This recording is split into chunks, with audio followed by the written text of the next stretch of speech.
noches, ¿cómo están ustedes? Un encuentro más en este contrapunto que hoy tiene como invitado a quien fue 2 veces en nuestro país ministro de Economía de la Nación y que hoy es candidato a diputado nacional por el partido Es Posible que lideran los hermanos Rodríguez Sá. Domingo Cavallo, bienvenido y muy buenas noches. Buenas noches, muchas gracias por invitarme. Gracias a usted por aceptar la invitación. Queremos empezar esta charla con una pregunta que suponemos que estará esperando la gente una respuesta. ¿Cómo piensa usted recuperar la confianza de la gente para lograr votos, teniendo en cuenta que a usted se lo relaciona con un periodo que culminó en la época más prolongada de recesión que tuvo la Argentina, con un altísimo grado de desocupación y subocupación, con una deuda externa altísima? ¿Cómo se plantea este desafío? Bueno, a mí me han echado la culpa a través de una campaña mediática que se hizo desde el año 2002 en adelante de todos los males de la Argentina, pero yo creo que la gente cuando me escuche, porque en los últimos 10 años prácticamente no me han dejado hablar, solamente han hablado los que me querían transformar en chivo expiatorio, va a llegar a la conclusión de que yo digo la verdad y que los otros dicen mentiras, ¿no? Porque en realidad, si de mí debieran acordarse, es porque yo derroté a la hiperinflación en la Argentina. Y hoy estamos sufriendo de nuevo una alta inflación que le afecta a todo el mundo, ¿no? ¿Cuál fue el precio de esa derrota para los argentinos? O sea, la gente es lo que vivió como precio de esa derrota. Fue un triunfo, porque mire, vivir 10 años sin inflación, después de haber pasado 45 años de alta inflación, 15 años de estanflación y 3 años de hiperinflación, haber logrado la estabilidad fue un triunfo. Además, no solo se logró la estabilidad, en los años 90 se logró que el campo se modernizara, porque no había retenciones, porque el precio del gasoil no tenía ningún impuesto, porque invertimos en el dragado del Paraná, en los puertos, en los ferrocarriles de carga que llevan los granos eficientemente a los puertos, y el sector agropecuario se transformó. Lamentablemente, los precios internacionales eran en esa época bajos, pero tan pronto los precios internacionales fueron mucho más altos, hubo un boom agropecuario, a pesar de que el gobierno, desde el 2012 en adelante, le empezó a cobrar impuestos increíblemente altos al sector agropecuario, las retenciones, el impuesto al gasoil. Yo acabo de hacer unas cuentas y cuando yo era ministro, el litro de gasoil valía 28 centavos de peso o de dólar. Hoy vale casi 8 pesos, porque están los impuestos nacionales más los impuestos que puso el gobernador de la Sota. Imagínense, aumentó 27 veces el impuesto al gasoil. Y los productos agropecuarios, la leche, la carne, la soja, el trigo, el precio que recibe el productor aumentó solo 10 veces. Quiere decir que la política desde el 2002 en adelante ha sido totalmente desfavorable para el sector agropecuario y para todas las industrias derivadas. Lo único que jugó a favor, pero que lo aprovechó más el gobierno que los propios productores, es las circunstancias internacionales, el precio internacional, ¿no? Y después, por ejemplo, todo el mundo dice, ahora se producen muchos automóviles. Pregúntese cuándo se instalaron las fábricas de automóviles. Todas en la década del 90. Toyota, General Motors, la fábrica nueva de Fiat, porque hubo una modernización industrial muy importante del país, ¿no? ¿Usted volvería a hacer lo mismo que hizo en el momento que tuvo la decisión en su mano? Por supuesto, yo volvería a estabilizar la economía, a erradicar la inflación, a modernizar todo el aparato productivo. Lo que no permitiría que se haga es lo que hicieron varios gobernadores en esa época. El gobernador de Buenos Aires endeudó a la provincia con el Banco de la Provincia de Buenos Aires y le sacó todos los depósitos porque tenía un tremendo déficit y acumuló una deuda con el Banco de la Provincia de Buenos Aires muy elevada, a tasa flotante. ¿Y por qué se permitió en ese momento? Bueno, yo ya no era ministro. Lamentablemente, cuando entre Duhalde y Menem empezaron a competir por la candidatura presidencial del 99, Duhalde, que no había privatizado su banco, echó manos al Banco de la Provincia, virtualmente lo fundió, quedó con una deuda a tasa flotante muy elevada, pero Menem autorizó al resto de las provincias que habían privatizado sus bancos a que se endeudaran con los bancos privados. Y eso fue también dramático. La provincia de Córdoba también se endeudó mucho con el Banco de la Provincia de Córdoba, y esa fue la génesis de la crisis financiera que después yo traté de resolver en el año 2001. Pero resulta que ahí algunos gobernadores, por ejemplo el de la provincia de Buenos Aires, alentados por Duhalde, que quería a toda costa tomar el poder, prefirieron incendiar a la Argentina para que se disimulara el incendio que ellos ya habían provocado en su respectiva provincia. Y entonces después, cuando cometieron algo que en cualquier país del mundo sería un crimen, que fue la pesificación con devaluación, eso que le llamaron el corralón para tratar de emparentarlo con el corralito, pero que no tenían nada que ver con el corralito. Eso que hicieron a partir del 1 de enero del 2002, eso fue una defraudación a todos los argentinos. ¿Y por qué lo hicieron? Porque estaba desde Mendiguren a los dueños de algunos medios de comunicación muy endeudados en dólares, que quisieron sacarse de arriba sus deudas, especificándolas y después devaluando, porque eran deudas en dólares. Entonces, todo eso lo hicieron a costa de los ahorristas de la Argentina y desalentaron el ahorro. Ahora, las consecuencias de todo eso es que ya en el año 2002 tuvimos 40% de inflación. Hoy todavía seguimos teniendo 25% de inflación anual. La inflación castiga a todo el mundo, a los trabajadores y a la gente pobre y también a los empresarios, porque ahora ya los costos de producción, los insumos, son carísimos.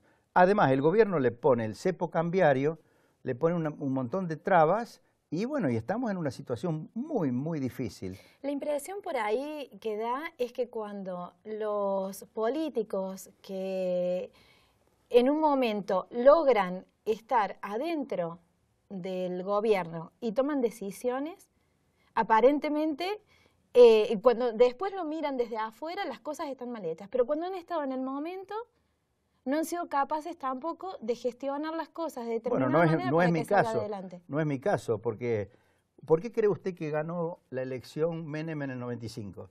¿Por qué cree que Duhalde ganó la gobernación en el 91? ¿Por qué cree que Kirchner ganó la gobernación en el 91?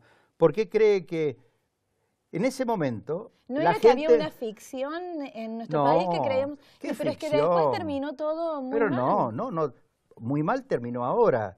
Muy mal es a partir del 2002 en adelante. Pero ahora la gente tiene trabajo. Antes, o sea, en esa época el desempleo llegó a niveles increíbles. El riesgo país fue terrible. Eso llegó en el año 2002. El alto bueno, aumento, claro, pero como consecuencia de todo el proceso. No, es que como consecuencia del abandono de la convertibilidad, entre otras cosas. Imagínese, el zarpazo que significó la devaluación del 2002 fue terrible. Los salarios reales cayeron 40% en términos de poder adquisitivo. Y el desempleo subió de 18, que ya era alto, que estaba en octubre, subió a 24 en mayo del 2002. Todo eso, mediáticamente, trataron de asignarlo a la década de los 90 y a la convertibilidad. Pero eso fue, en todo caso, si fue consecuencia de algo que se hizo en ese periodo, fue del desmanejo de los gobiernos provinciales que endeudaron a las provincias por razones de demagogia y razones electorales y también por corrupción con los bancos argentinos. A la gente hay que decirle la verdad y por eso yo estoy contento de hacer campaña ahora, porque durante 10 años prácticamente no me dejaron hablar, porque como yo había sido elegido como el chivo expiatorio de todos los desmanejos que habían hecho los que eran responsables del gobierno en el 2002. ¿No considera que la gente esperaría un poco de autocrítica más que... No, yo creo que la gente... de la responsabilidad. No, yo responsabilidad, mire si me voy a desligar, si durante 10 años me han echado las culpas de todo. Yo estoy orgulloso de lo que hice en los 90. Yo quiero saber quién en Argentina puede demostrar credenciales para estabilizar la economía. Usted es demasiado joven, usted posiblemente no se acuerda de lo que era la década del 80 con la estanflación y lo que fue la hiperinflación. Pero sí entré en mi época, entré a la universidad sabiendo que cuando salía no iba a poder trabajar de lo que yo había estudiado. También me tuve que ir del país porque acá no encontraba trabajo. O sea, ¿En qué época? ¿En qué época? Yo entré a la universidad en los 90. ¿Y salió en qué época? Y me fui del país en el 2000. Bueno, pero y después volvió y volví ahora, hace 2 años. Claro, claro. Bueno, obviamente que no fue fácil. En el año 2000, 2001 se dieron circunstancias muy desfavorables a la Argentina. Vino la devaluación de Brasil, la depreciación del euro, las tasas de interés estaban muy altas, los precios de nuestros productos de exportación estaban muy bajos. Obviamente que si las provincias no se hubieran endeudado como se endeudaron, podríamos haberla pasado más o menos bien. Y si no se hubiera hecho lo que hizo Duhalde en el 2002, hoy estaríamos en un país realmente maravilloso. Pero ¿qué ocurre? Echaron por la borda todo lo bueno y incorporaron una serie de medidas que han desorganizado totalmente a la economía argentina, ¿no? Además, si usted estudió en los 90, se debe acordar de lo que valía, lo que significaba la estabilidad. ¿O no la benefició a usted la estabilidad? A mí particularmente no, pero sí me acuerdo de la estabilidad. Lo que pasa es que después nos quedó la sensación de que todo eso había sido una ficción que terminó... ¿Cómo va a ser una ficción de 10 años? A mi padre particularmente el corralito le hizo perder los ahorros de 20 corralito? Años. Sí. No me diga. Perdió sus ahorros por tenerlos en el Banco Nación. Pero no por el corralito, los perdió por el corralón. Los perdió por la especificación y la devaluación. El corralito... No, los perdió porque no le dejaban sacar su dinero. No, escúcheme. El dinero que había ahorrado. Pero no fue eso el corralito, ¿eh? ¿Usted sabe lo que fue el corralito? Sí. ¿Qué fue? El corralito fue que uno no podía disponer más de 250 pesos o dólares era en ese momento. En efectivo, sacándolos en billetes. Bueno, la gente no podía disponer de sus ahorros. No, la gente podía pagar lo que quisiera. Pagaba con una tarjeta de débito, pagaba con un cheque, hacía una transferencia bancaria, como se paga en todos los lugares del mundo. ¿Usted cree que la gente que estuvo en ese momento y que pasó lo que pasó mi padre, como tantos otros, estaría de acuerdo con usted en este momento? Por supuesto, si es que lo razona. En esos 20 días que estuvo en vigencia el corralito, nadie perdió sus ahorros, a nadie se le especificó. Si tenía dólares en el banco, los podía seguir disponiendo igual que antes. Lo único que se limitó... ¿Y por qué fue el cacerolazo entonces? Bueno, el cacerolazo fue organizado. El cacerolazo, mire, toda la gente de la provincia de Buenos Aires iba a reclamar a la legislatura porque estaban sancionando una serie de leyes que eran ineludibles que sancionaran porque se habían excedido tanto en gastos. Entonces los mismos intendentes del conurbano y las autoridades radicales y peronistas de la provincia de Buenos Aires, que eran corresponsables del mal manejo de la provincia, llevaron a la gente a la Plaza de Mayo. Y por supuesto había el corralito había ocasionado molestias, pero las molestias que había... En el interior también hubo movilizaciones. Bueno, en el caso, por ejemplo, de San Francisco, me acuerdo, la gente de Clarín pretendió organizar un cacerolazo delante de la casa de mis padres. Llevaron la televisión, anunciaron que se había hecho un cacerolazo, y como nadie de la gente de San Francisco que conocía a mis padres y que me conocía a mí estuvo dispuesto a ir, quedaron pagando, porque era toda una cuestión organizada para transformarme a mí en el chivo expiatorio. Ahora, yo de todas maneras, lo que quiero es que la gente piense sobre la situación actual y sobre los 2 años de futuros. Hoy la inflación está haciendo estragos, la inseguridad, el crimen que tiene que ver con el narcotráfico. La gente se tiene que preguntar, ¿hay alguien que luchó contra alguna mafia en la Argentina? Ese fui yo. El único que en pleno poder de Menem, y cuando Menem estaba atemorizado frente a la mafia de Yabrán, el único que fue 11 horas al Congreso, que denunció con pruebas y que además arrinconó hasta derrotar a la mafia de Yabrán, fui yo. Ninguno de todos estos sabe cómo luchar contra el crimen. Y yo diría más, hay mucha gente que está involucrado en las operaciones que finalmente crean inseguridad en la Argentina. Domingo Cavallo, hemos llegado al final del tiempo que tenemos disponible. Bueno. Muchísimas gracias por haber aceptado esta invitación.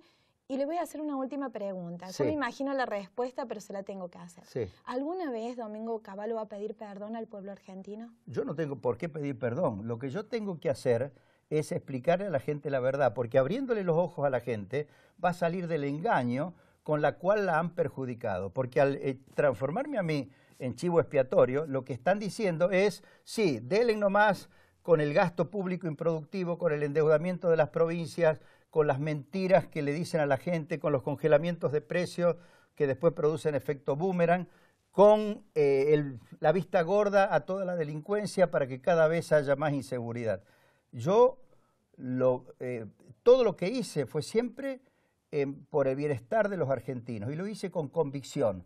Y además yo soy uno de los pocos hombres públicos que pueden mirar de frente y decir, yo no me enriquecí con la política, al contrario, me empobrecí. Tuve que ir a trabajar al exterior para poder vivir en los últimos 10 años. Domingo Cavallo, muchísimas gracias. Muy bien. Seguimos en Palabras Políticas.